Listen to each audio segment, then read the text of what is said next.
Alors, bonjour à tous. Je suis Alexandra Bensamoun, je suis professeure de droit privé à l'Université Paris-Saclay-Évry. Nous allons aujourd'hui, avec Gradia Cesere, qui est professeure d'économie à l'Institut Mines Télécom, vous présenter un projet bien que l'on a soumis et qu'on vient d'obtenir il y a quelques semaines. Un projet qui sera financé sur 3 ans par l'Institut Data-IA, qui est l'Institut Sciences des données et intelligence artificielle de Paris-Saclay. Voilà, c'est un projet sur les données à caractère personnel des mineurs dans l'univers jeux vidéo, qui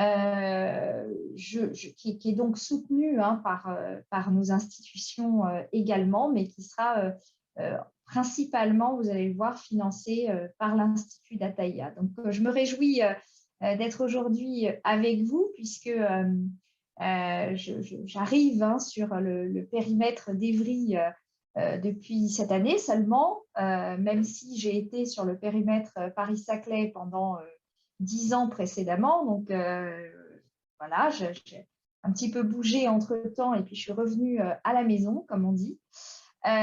Et je suis ravie d'autant plus que nous travaillons ensemble depuis à peu près une dizaine d'années, je pense, avec Gradia, au temps où nous étions toutes les deux jeunes maîtres de conférences, je crois. C'est là qu'on a commencé à élaborer ces projets sur la vie privée, sur les données à caractère personnel. Et donc, ça fait déjà sur la privacy, parfois, comme on aime à dire, même si ce n'est pas exactement le même concept. C'est là qu'on a commencé à travailler. Et donc là, on poursuit et on espère développer un certain nombre de projets, toujours en lien avec le numérique, puisque, vous l'avez compris, moi, je suis professeure de droit privé, mais en réalité, je suis spécialiste de droit du numérique. J'ai beaucoup écrit sur les données à caractère personnel, mais aussi sur l'intelligence artificielle, un traité de droit appliqué à l'intelligence artificielle. Voilà, donc ce sont ces problématiques que j'aborde et que je travaille avec Gradia très souvent dans le versant économie, donc, ce qui nous permet d'avoir une vision très riche. Et du coup, Gradia, c'est toi qui as la parole la première, donc je te la passe. Merci déjà d'avoir organisé cette journée intéressante. Donc, je vais juste me permettre de corriger Alexandra parce qu'on a commencé à travailler sur la vie privée quand personne n'a parlé encore. En 2008, en 2009, j'étais encore doctorante et toi aussi, je crois que tu venais de finir ou presque. Ça ne nous rajeunit pas, mais on est toujours des jeunes. Voilà, je me permets juste de corriger cela. Mais voilà, donc, et ce projet-là s'inscrit, donc, nous avons donc ce projet a comme objectif d'étudier l'industrie des jeux vidéo, en particulier d'étudier la protection des données personnelles des enfants qui sont un public très vulnérable. On va en discuter rapidement ensemble. Alors, on a une approche très pluridisciplinaire dans ce projet qui combine donc l'économie, le droit et l'informatique. Et notre objectif, effectivement, c'est de combiner donc nos différentes compétences. Donc, je suis l'économiste du groupe. Donc, il y a Alexandre qui est avec Julie Goffre-Charrière, qui est maître de conférence à l'Université Paris-Saclay. Et enfin, Benjamin Nguyen, qui est en licence. Donc, avec l'objectif, effectivement, de comprendre est-ce qu'effectivement les enfants sont bien informés de la collecte de données automatiques et surtout quels sont les enjeux pour les protéger, les enjeux industriels, mais aussi de réglementation dans ce secteur. En sachant, et je pense que c'est important dans le contexte de Covid, de dire que de plus en plus de jeux offerts aux enfants ont un objectif éducatif. Et donc, ont l'objectif aussi, non pas seulement un objectif ludique, donc de laisser les enfants jouer, mais aussi de leur apprendre. Et donc, on a vu l'explosion d'applications qui, effectivement, ont comme objectif d'apprendre. Même la maîtresse de ma fille, pendant les semaines de fermeture d'école, elle nous a demandé de faire des jeux sur des applications mobiles. Et donc, avec l'objectif, effectivement, de quelque part, d'utiliser ces outils comme un complément éducatif. Et donc, mais aussi ces jeux peuvent être aussi addictifs et donc cette addiction peut aussi davantage être associée à une collecte massive de données pour ce jeune public. Donc, je passe à la slide suivante. Et donc, quelques chiffres pour comprendre un peu. Ben, ceux d'entre nous qui ont des enfants savent très bien que les enfants ont beaucoup de temps et passent beaucoup de temps devant les écrans et notamment devant les jeux en ligne, les jeux vidéo. Et il y a, donc, on a rappelé un rapport qui est récemment apparu d'un produit par le CEL qui s'intitule L'essentiel du jeu vidéo, qui indique que 94% des enfants jouent aux jeux vidéo, c'est pratiquement la totalité, et 52% des enfants jouent tous les jours à ces jeux vidéo. Et beaucoup de ces jeux, comme j'ai dit tout à l'heure, ont des contenus qui peuvent être addictifs, mais aussi pédagogiques. Donc, je pense qu'il est d'autant plus important de s'investir de ce sujet, d'autant plus qu'il ne s'agit pas seulement de jeux, mais aussi de l'apprentissage de nos enfants.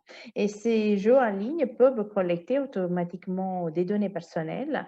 Et cette collection et cette collecte de données, elle est automatique. Souvent aussi, les enfants n'ont peut-être pas savent vraiment pas partager ou savoir décerner ce qui est l'information à donner ou à pas donner. Et c'est un enjeu essentiel à la fois pour les données personnelles, mais aussi un enjeu personnel, un enjeu sociétal, nous pensons, parce que la donnée, une fois stockée, comme a été dit à moi d'introduction, une fois la donnée stockée, elle est non rébale et non excludable, donc il est difficile de pouvoir quelque part effacer le contenu de façon durable, et surtout, elle peut exploiter à différents fins, et donc l'enfant n'a pas forcément conscience de ça. Donc, il faut à la fois éduquer les parents, mais aussi les enfants et comprendre aussi quels sont les enjeux industriels derrière ce secteur qui compte une multitude d'acteurs assez différents. Alexandre? Alors, comme vous l'a dit Gradia, c'est un sujet essentiel et c'est un sujet qui est particulièrement d'actualité. C'est-à-dire la protection vraiment des données personnelles des mineurs. C'est un sujet qui intéresse un peu toutes les autorités données personnelles, donc l'équivalent de la CNIL au niveau européen. Il y a quelques jours, quelques semaines à peine, la CNIL a publié 8 recommandations sur ce sujet, justement, pour renforcer la protection des mineurs en ligne. Donc, ce sont des recommandations que vous pouvez trouver très facilement sur le site de la CNIL, où elle rappelle en fait un certain nombre d'obligations légales qui ne sont pas nécessairement respectées pour les enfants où les enfants, comme l'a dit Gradia, ont beaucoup de mal à se positionner par rapport à cela. Ils ne sont pas les seuls d'ailleurs. Je ne sais pas si parfois, vous constatez des personnes qui s'offusquent horriblement de la collecte des données personnelles par exemple, au moment de tous anti-Covid ou du port du masque dans les transports. Tout à l'heure, Marilyn en a parlé. C'est une disposition qui a été autorisée par la CNIL à des fins statistiques, pour calculer, pas du tout à des fins répressives, mais à des fins statistiques, pour calculer le nombre de personnes qui portaient le masque dans les transports en commun, grâce à des vidéos intelligentes qui étaient déjà installées. Bien, on se rend compte que les gens s'offusquent énormément de l'utilisation de leurs données personnelles, mais en même temps que ces mêmes personnes livrent toute une part de leur vie privée sur les réseaux, avec d'ailleurs, qui suscite d'ailleurs souvent l'étonnement, tellement les choses peuvent être assez personnelles. Et ce sont ces mêmes personnes qui finalement, parfois certains ont parlé à ce sujet de paradoxe. Je ne sais pas s'il n'existe pas, les chercheurs s'opposent sur ce sujet, mais il y a quand même une espèce de comportement paradoxal qui est accentué chez les enfants, qui est de livrer énormément de données à caractère personnel de manière volontaire et à la fois de souhaiter retenir la diffusion des informations personnelles qui nous concernent. Alors, pour les enfants, tout le monde reconnaît que le défi sociétal est majeur, vraiment, parce que les enfants aujourd'hui font l'objet, et ça a été documenté par la CNIL pour ses recommandations, font l'objet de collectes massives de données à caractère personnel, à des fins de profilage, bien sûr, pour pouvoir étudier leur comportement. Ces collectes sont faiblement supervisées. elles se sont, ces dernières années, intensifiées, ces collectes, d'autant que les usages des outils informatiques sont de plus en plus précoces. Et puis, comme a dit Gradia, de plus en plus généralisés en réalité, parce que, bien, on l'a vu avec la crise sanitaire, on ne peut pas se passer des outils numériques, y compris les enfants dans les petites classes. Hein, eh bien, nous, on avait, pour une de mes filles qui est à l'école primaire, il fallait aller se loguer sur une plateforme, créer un compte, récupérer des documents, etc. Cette collecte massive de données que supportent les enfants, les mineurs, elle est d'autant plus problématique qu'ils n'ont pas la conscience du risque. Et ce défaut de conscience, en réalité, fait qu'ils sont beaucoup plus exposés à un certain nombre de risques.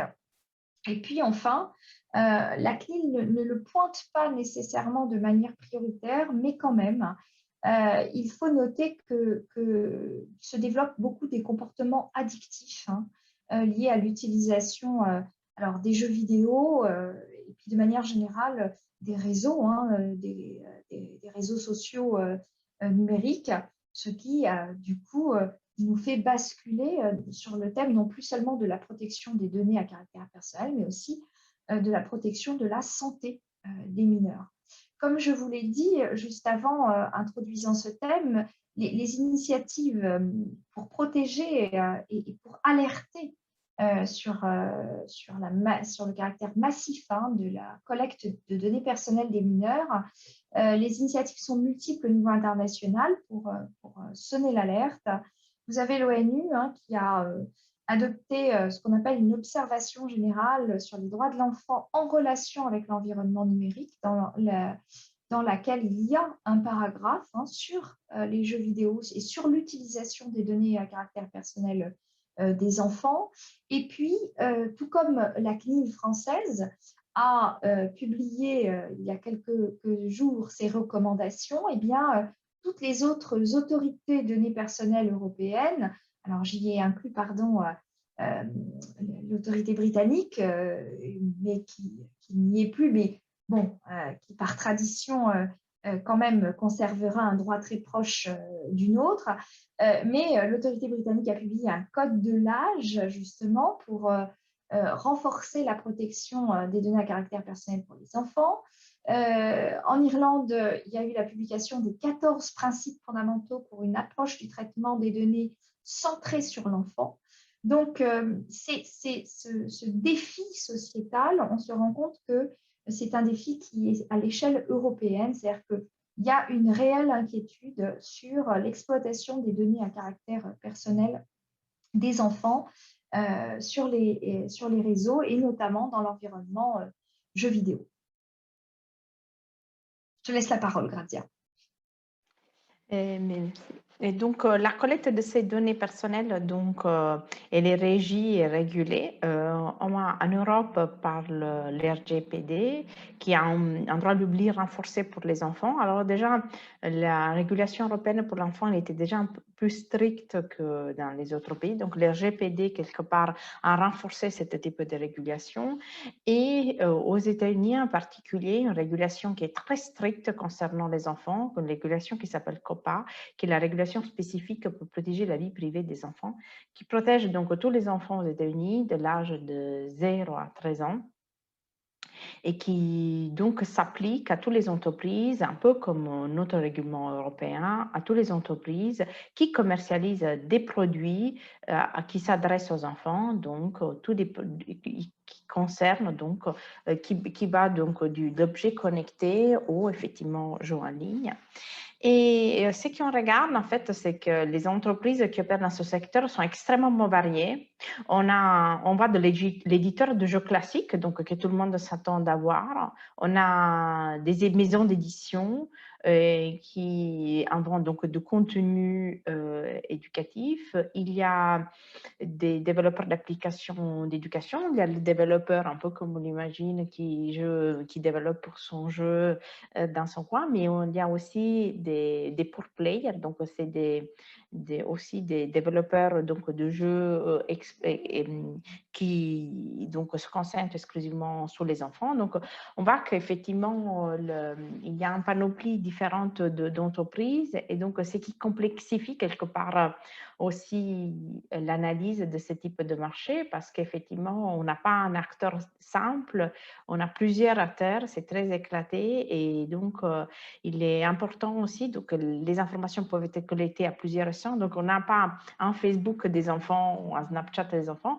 on en a plusieurs localisés dans différents pays, dans différents secteurs. Et donc, cela complexifie d'autant plus le sujet d'étude quelque part.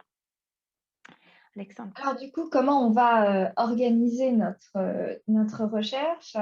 On va se concentrer sur l'analyse du consentement donné par le mineur et puis l'analyse des traitements de l'autre côté qui sont réalisés par l'ensemble de ces acteurs, traitement des données à caractère personnel de mineurs.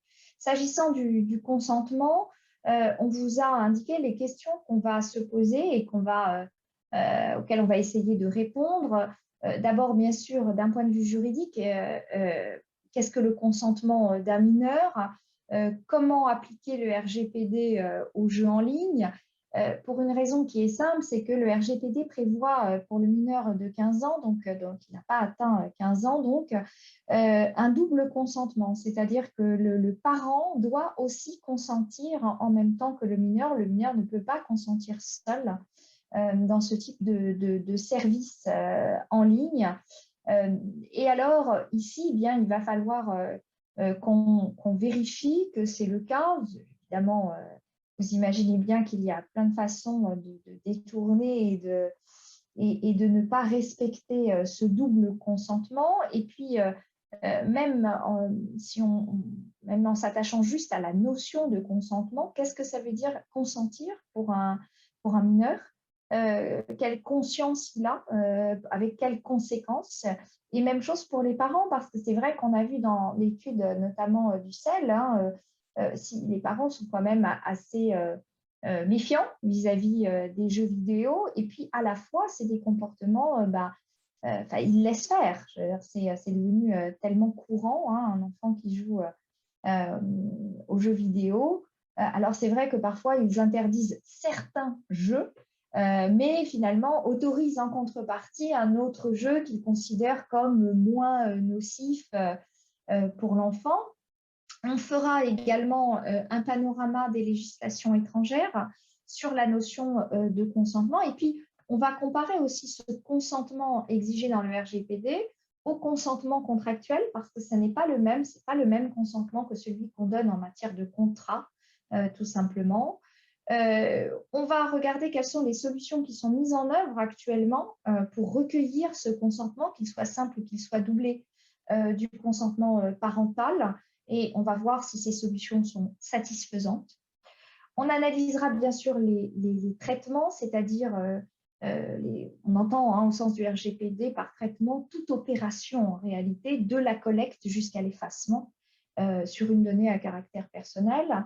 On regardera quelles sont les données exactement qui sont recueillies, comment se réalise le traitement, c'est-à-dire comment on exploite ces données, et puis on vérifiera le cadre de ces traitements, c'est-à-dire par quoi est-il fondé.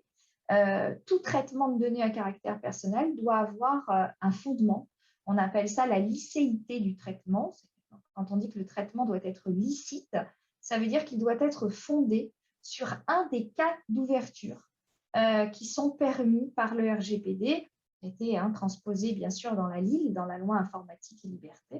Et parmi les fondements possibles, il y en a un certain nombre. Il y a l'exécution du contrat, il y a le consentement, mais le consentement n'est pas toujours exigé pour réaliser un traitement de données à caractère personnel. Donc, on verra comment finalement on peut parfois contourner l'obtention du consentement du mineur.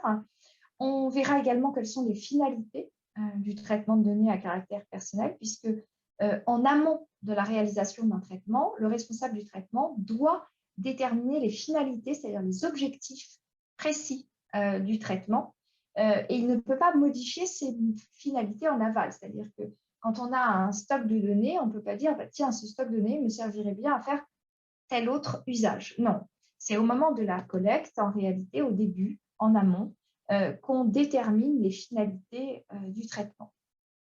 Et puis, notre objectif, évidemment, ça n'est pas d'interdire les jeux vidéo aux mineurs, évidemment. Ça n'est pas non plus d'empêcher les acteurs d'œuvrer dans ce secteur. C'est plutôt d'accompagner ces acteurs dans une mise en œuvre raisonnée et raisonnable du RGPD. Et puis, comme on vous l'a déjà dit, au-delà du RGPD, on essayera également d'expertiser l'aspect addictif des jeux pour les enfants. Et pour ça, on espère pouvoir travailler avec des médecins qui travaillent, voilà, pour lesquels ces sujets sont des sujets aussi d'actualité.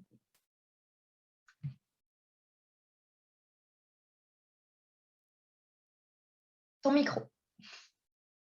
Et donc, notre objectif dans cette étude est vraiment de comprendre, ça sera, il est, de comprendre quels sont les mécanismes économiques et juridiques et techniques donc, qui peuvent permettre la protection de ce public. Et comme Alexandre l'a bien dit, vraiment avec l'idée donc, de travailler avec les entreprises du secteur, avec les pouvoirs publics aussi, dans une certaine mesure, pour pouvoir effectivement voir quelles sont les mesures à mettre en place pour pouvoir à la fois avoir un marché qui soit concurrentiel et efficace, mais aussi protéger aussi ces populations vulnérables.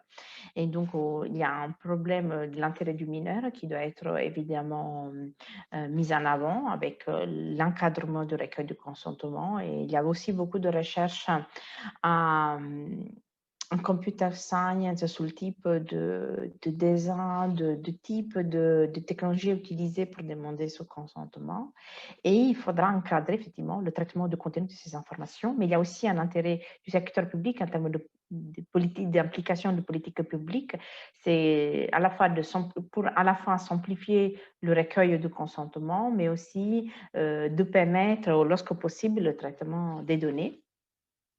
Et donc, l'idée, c'est effectivement de co-accompagner et d'étudier ce secteur qui est très dynamique aussi. Hein. Donc, les faits d'actualité aussi, comme Merlin l'avait dit, sont nombreux concernant la vie privée. Et donc, il y a beaucoup de décisions de justice qui ont été aussi visées, notamment les applications qui concernent les enfants, surtout aux États-Unis. Et donc, l'idée, c'est effectivement de pouvoir être à l'avant dans la mise en place d'un dessin, d'un privacy by design pour ce type de public. Voilà. Alors pour ça, comme on vous l'a annoncé, on a privilégié une approche pluridisciplinaire, droit, économie, informatique. On est une équipe, comme vous l'a dit Gradia, puisqu'elle vous a presque dévoilé notre âge. On a commencé à travailler ensemble quand on était encore en fin de thèse.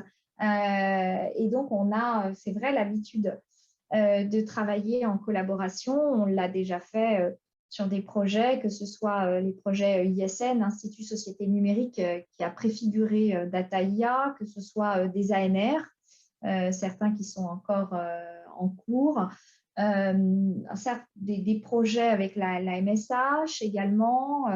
Voilà, on a à peu près, je crois, fait tout le panorama, en tout cas, que nous propose l'université, les universités et les acteurs scientifiques locaux.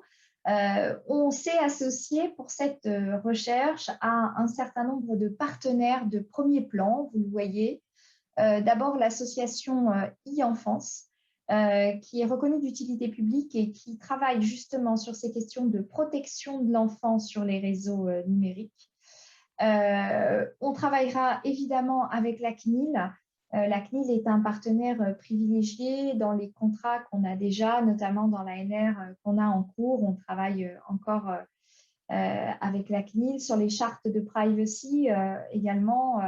On a travaillé beaucoup avec la CNIL. Donc, c'est une étude qui a vocation, en tout cas, le résultat de cette recherche a vocation, dans tous les cas, à être transmise. Et puis, nous serons à l'écoute des recommandations, bien sûr, de la CNIL. Nous avons sollicité, bien sûr, le syndicat national du jeu vidéo, le SNJV, avec lequel nous sommes en contact, donc. Et c'est en fait, les acteurs sont plutôt soucieux hein, de développer un cadre respectueux de la norme, et donc le sujet les intéresse.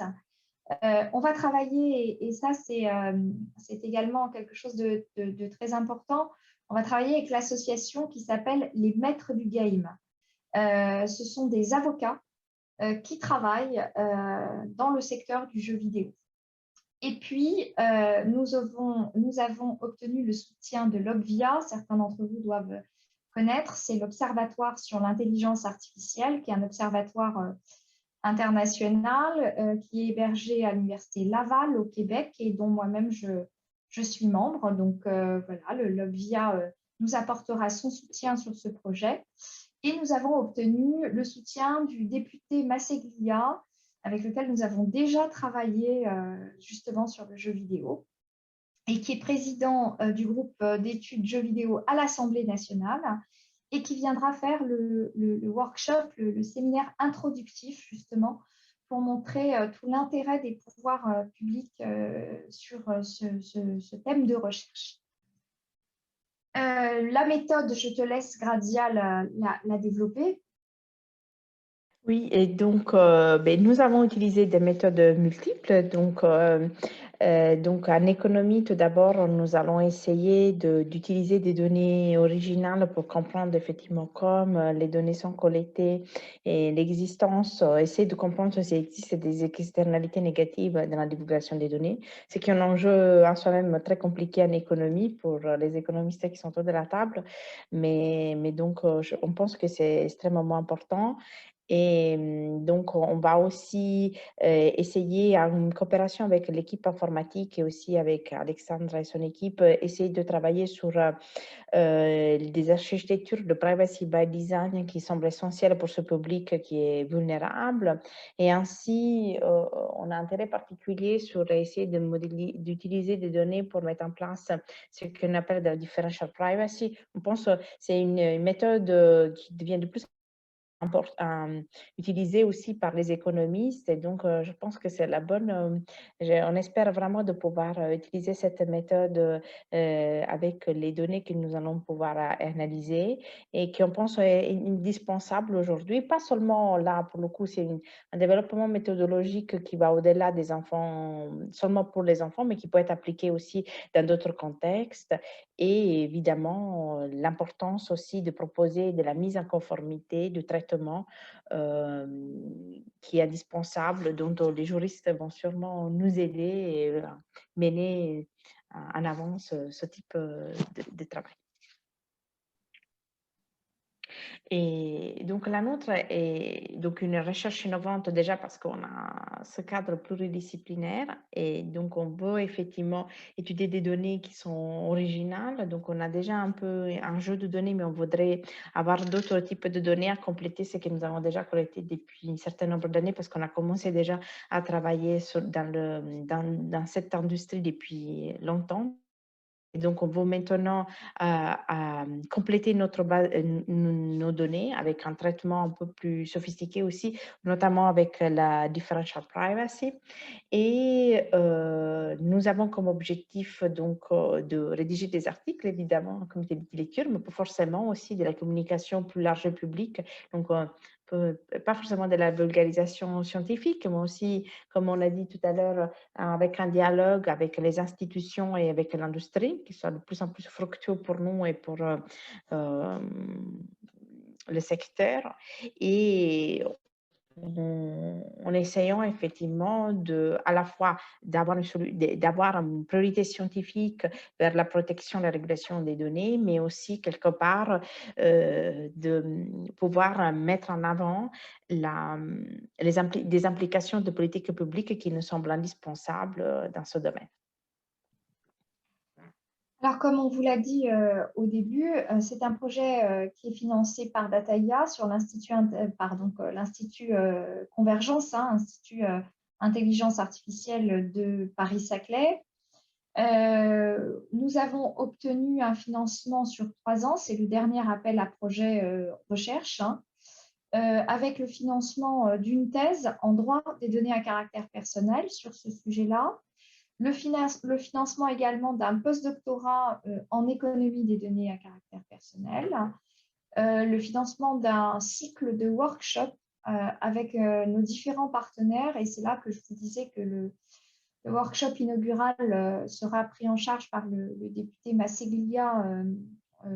Voilà. Et puis, nous aurons un certain nombre de workshops successifs avec e-enfance, on espère aussi avec la CNIL, avec l'Obvia qui nous a donné déjà son accord.